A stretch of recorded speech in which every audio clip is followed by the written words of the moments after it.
আর আমরা চালু করেছি।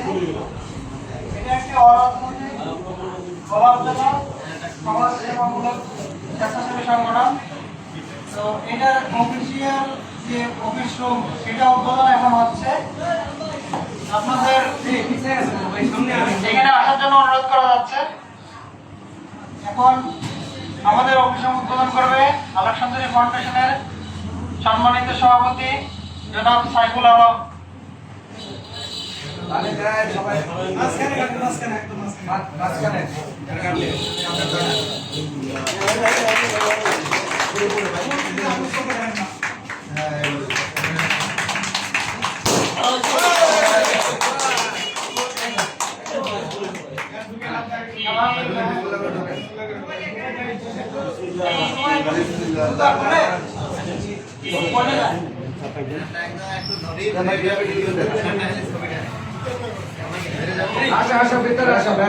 এটা আসলে লাগে হচ্ছে যে